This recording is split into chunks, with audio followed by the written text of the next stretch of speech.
ஓம் ஆதித்யாய நமக. வணக்கம். நான் ஜோதிடர் மகேஷ்ஜி பேசுகிறேன். 2026 கடக ராசிக்கு பலன்கள். இப்ப 2026 உங்களுக்கு இந்த கடக ராசிக்கு எப்படிப்பட்ட பலன்கள் இருக்கும் அப்படிங்கிறத சொல்லணும்னா, உங்களுக்கு படைத்தவனின் துணையோடு நீங்க எதிர்பார்க்கிற காரியங்கள்லாம் உங்களுக்கு நிச்சயம் நடக்கும். இத நான் ஏன் இப்படி சொல்றேன்னா, படைத்தவன் அப்படிங்கையில அது நம்ம இறைவன சொல்றோம், கடவுள். அவரோட துணையோட உங்களுடைய காரியங்கள்லாம் நிச்சயம் ஜெயிக்கும் அப்படிங்கிறத நான் எப்படி சொல்றேன்னா, ஜோதிடத்துல ஜோதிடத்துல கடவுள், இறைவன் அப்படின்னா எந்த கிரகம் அப்படின்னா குரு தான். ஏன்னா காலபுருஷனுக்கு 9ஆம் இடமா வரக்கூடிய கிரகம் அதிபதி குரு தான் வருவார். அந்த குரு எங்க உச்சம் பெறாரு. அவருக்கே இந்த கடவுளுக்கே பிடிச்ச இடம், இறைவனுக்கே பிடிச்ச இடம் அப்படின்னு பார்த்தா உங்க கடக ராசி தான். அதனால தான் இந்த கடக ராசியில தான் குரு உச்சம் பெறுவார்.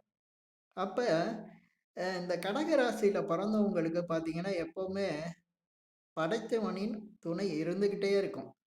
ஏன்னா, அடுத்தவங்க துணை இருக்கோ இல்லையோ, ஆனா கடவுளோட துணை அதிகமா இருக்கிறது கடக ராசிக்கு தான். இப்ப கடக ராசி காலபுருஷனுக்கு 4வது ராசி.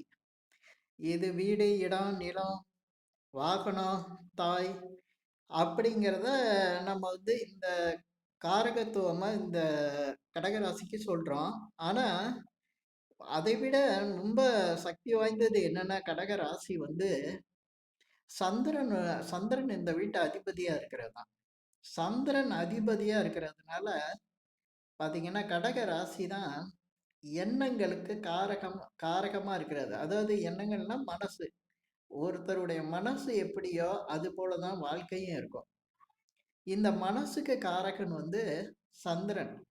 இந்த சந்திரன் அதிபதியா இருக்கக்கூடிய கடகராசிக்காரங்க பார்த்தீங்கன்னா, தாய்மை என்ன தாய்மை எண்ணம் இருக்கும். எப்பவுமே இவங்களுக்கு மத்தவங்களுக்கு ஒரு ஆபத்துன்னா, ஓடி போய் உதவி செய்றது, மத்தவங்களுடைய கஷ்டத்த கேட்கறது, மத்தவங்க கஷ்டப்படுறத பார்த்து கஷ்டப்படுறவங்க அழுகுறாங்களோ இல்லையோ, ஆனா கடகராசிக்காரங்க அழுதுருவாங்க. ஏன்னா, அவங்களால அந்த கஷ்டத்த தாங்கிக்கக்கூடிய பலம் குறைவா இருக்கும். ஏன்னா, சந்திரனோட ஆதிக்கத்துல இருக்கிறதுனால, இவங்க ரொம்ப எமோஷனலா இருப்பாங்க. எப்பவுமே அதனால இவங்க சினிமா பார்த்தா கூட அத சோகமான சீன்லாம் அத ஒரிஜினலா எடுத்து அழுக ஆரம்பிச்சுடுறது. அது அழுகுறது யாருன்னு பார்த்தா, அது கடகராசியா தான் இருக்கும். அந்த அளவுக்கு கடகராசிக்காரங்களுக்கு சந்திரனோட பலம் இருக்கும். இப்ப 2026க்கு நம்ம போறதுக்கு முன்னால ஒரு விஷயம் தெரிஞ்சுக்கணும். கடக ராசிக்கு எப்பவுமே நிலையற்ற ஒரு தன்மை இருக்கும். நிலையற்ற தன்மைன்னா, ஒரு சேர்ந்தாப்புல ஒரு 3 நாளைக்கு அவங்களால சந்தோஷமா இருக்க முடியாது. அதேபோல சேர்ந்த மாரி ஒரு 3 நாளைக்கு அவங்களால சோகமாவோ, துக்கமாவோ இருக்க முடியாது. கஷ்டங்கள அனுபவிக்க முடியாது. திடீர்னு நல்லா வந்துருவாங்க. இது கடகராசியில பொறந்தவங்களுக்கு இயல்பாவே இருக்கும். அடிக்கடி வாழ்க்கை நிலையில பெரிய மாற்றத்த குடுக்கும். ஏன் சொல்றேன்னா, இந்த கடகராசியோட அதிபதி சந்திரன் 27 நாளைக்குள்ள முழு ராசி கட்டத்தையும் சுத்தி வந்துருவாரு. அதனால தான் இந்த கடக ராசிக்காரங்களுக்கு ஏற்றமும், இறக்கமும் இருக்கும். எப்பவுமே நல்லது நடக்கும்னு சொல்ல முடியாது. அதேபோல கெட்டது நடக்கும்னு சொல்ல முடியாது. எப்பவுமே மாறி, மாறி வந்துருவாங்க. அதேபோல இந்த கடக ராசி இப்ப கிரக நிலைகள் எப்படி இருக்கு அப்படிங்கிறத பார்த்துடலாம். இந்த கடக ராசிக்கு இப்போ கிரக நிலைகள் பார்க்கும்போது, ஜனவரி மாசம் 1ஆம் தேதி அன்னைக்கு முக்கிய கிரகங்களான குரு பகவான், சனி, அ ராகுகேது இவங்க எப்படி இருக்காங்க அப்படிங்கிறத பார்க்கணும்.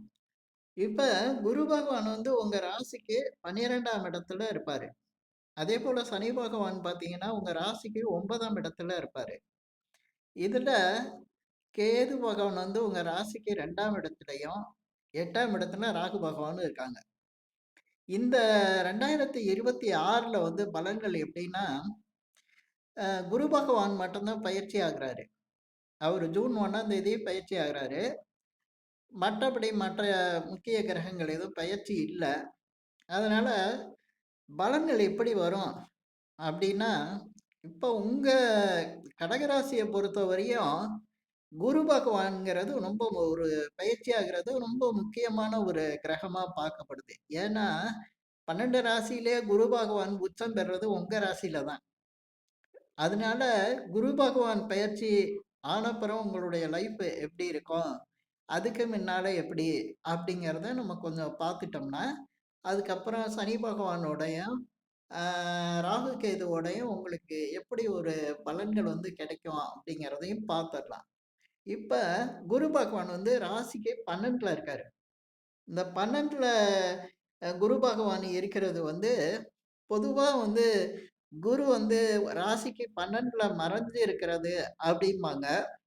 ஆனா, என்ன பொறுத்தவரையும் நான் அப்படி எடுத்துக்க மாட்டேன். குரு பகவான் வந்து ராசிக்கு 12ல இருக்கிறாரு அப்படின்னா, அது வந்து ஒரு ஆட்சி பெற்ற நிலை மாரி தான். அது மீனத்துல இருக்கிற மாரி. அந்த கணக்கு தான் பார்க்கணும். ஏன்னா, குரு பகவான் வந்து 12ஆம் இடத்துல அவருக்கு வீடு குடுத்துருக்காங்க. அதுவும் ஒரு பலமான ஆட்சி பெற்ற வீடா குடுத்துருக்காங்கன்னா, அதுக்கு காரணம் இல்லாம இல்ல. ஏன்னா, அவர் வந்து ப 9ஆம் இடமும், 12ஆம் இடமும் குடுத்ததுக்கான காரணம் என்னன்னா, 9ஆம் இடம் கோயிலு. 12ஆம் இடத்துல அந்த கோயில்ல இருக்க கடவுளோட கிரகமான குரு பகவானுக்கு வீட குடுத்துருக்காங்கன்னா, ஒருத்தர் வாழ்க்கையில எங்க தான் போய் எங்க சுத்தி வந்தாலும் கடைசியில போய் சேர்ற இடம் கோயிலா தான் இருக்கணும். அப்படிங்கிறதுக்காக தான் அத குடுத்துருக்காங்க. அதனால உங்களுக்கு 12ல குரு பகவான் இருக்கிறது வந்து பல விதங்கள்ல உங்களுக்கு வந்து இறை வழிபாடு, இறை சிந்தனைகள் அதிகமா இருக்கும். அதிகம் கோயிலுக்கு நீங்க போயிருப்பீங்க. கோயிலுக்கு அதிகமா தொடர்புல இருப்பீங்க. அதேபோல இறை தொடர்புகள்னால நல்ல பலன்களும் உங்களுக்கு கிடைச்சுக்கிட்டு தான் இருக்கும். ஆனா, ஒரு சிலருக்கு பல பிரச்சனைகள் வந்து அவங்க சுய ஜாதகத்த பொறுத்து நடந்துகிட்டு இருக்கும். இருந்தாலும் இறைவன் அருளால் உங்களுடைய அந்த கஷ்டங்கள்ல இருந்து உங்கள காப்பாத்திக்கிட்டே இருப்பாரு. அது இறைவனுக்கு நீங்க நன்றி சொல்லணும். இதுக்கு குரு பகவான் 12ஆம் இடத்துல இருக்கிறபோது பார்த்தீங்கன்னா, பொதுவா வந்து அதிக அளவு பயணம் செய்யக்கூடிய அளவுல உங்களுக்கு செலவுகள் வந்து அதிகரிக்கும். அதேபோல பார்த்தீங்கன்னா, வீடு கட்டுறது, தொழில்ல இன்வெஸ்ட்மென்ட் பண்றது, இப்படிப்பட்ட விஷயங்கள் வந்து உங்களுக்கு அதிகமா அதனால வந்து செலவுகள் வந்து அதிகமாகுதே அப்படிங்கிற மாரி உங்களுக்கு தெரிஞ்சுட்டு இருக்கும். நெறைய விரய செலவுகள் மாரி அது உங்களுக்கு தெரியும். ஆனா, உங்களுக்கு 12ஆம் இடத்துல இருக்கக்கூடிய குரு பகவான் அதிக செலவுகள குடுத்தாலும், அதனால பல நன்மைகளையும் நடத்திட்டு தான் இருப்பாரு. இந்த வகையில பார்க்கும்போது, குரு வந்து உங்க ராசிக்கு 6வது மாசம் பெயர்ச்சி ஆகி வராரு. இந்த பெயர்ச்சி வரக்கூடிய குரு பகவான் வந்து உங்களுக்கு எப்படிப்பட்ட பலன்கள குடுப்பாரு அப்டின்னா, உங்களுக்கு எல்லாரும் அது ஜென்ம குரும்பாங்க. ஜென்ம குருல ராமர் வந்து வனவாசம் போனாரு. அதனால ஜென்ம குருல வந்து ரொம்ப கஷ்டம் வரும் அப்படின்னு சொல்லுவாங்க. அது ராமருடைய ஜாதகத்துக்கு உள்ள அமைப்பு. இது எல்லாருக்கும் கிடையாது. இந்த குரு பகவான் வந்து உச்சம் பெறுறது உங்களுக்கு அ ராசியில அதுவும் உங்க ராசியில உச்சம் பெறுறதுக்கு அதுல என்ன பலன் இருக்குன்னா, நீங்க நிச்சயம் 100% சொல்றேன். நீங்க நீங்க இருக்கக்கூடிய இடத்துல இருந்து வேற இடத்துக்கு நீங்க இடமாற்றம் ஆவீங்க. இடமாற்றம்னா எப்படி அப்படின்னு கேட்டீங்கன்னா, இப்ப குடியிருக்கிற வீட்ல இருந்து வேற இடத்துல குடியிருக்கிற மாரி இருக்கும். இல்ல புதுசா வீடு கட்டி வேற வீட்டுக்கு போற மாரி இருக்கும். சில பேரு வெளிநாட்டு வேலைக்கு போற மாரி இருக்கும். சில பேரு வந்து வெளி ஊர்ல போய் வேலை பார்க்குற மாரி இருக்கும். ஒரு சிலருக்கு பார்த்தீங்கன்னா, ட்ரான்ஸ்ஃபர் கிடைக்கும். வேலை பார்க்குற இடத்துல ட்ரான்ஸ்ஃபர் கிடைக்கும். வேலையே இல்லாம இருக்கிறவங்க வேலைக்கு போவாங்க. அது கூட ஒரு இடமாற்றம் தான். இப்படி ஏதோ ஒரு வகையில உங்களுக்கு வந்து இடமாற்றத்த உருவாக்கும். அப்படி இடமாற்றத்த உருவாக்கக்கூடிய குரு பகவான் வந்து உங்களுக்கு இப்ப 12ல இருக்கையிலேயே பார்த்தீங்கன்னா, 4ஆம் இடத்த 5ஆம் பார்வையா பார்த்துட்டு இருப்பாரு.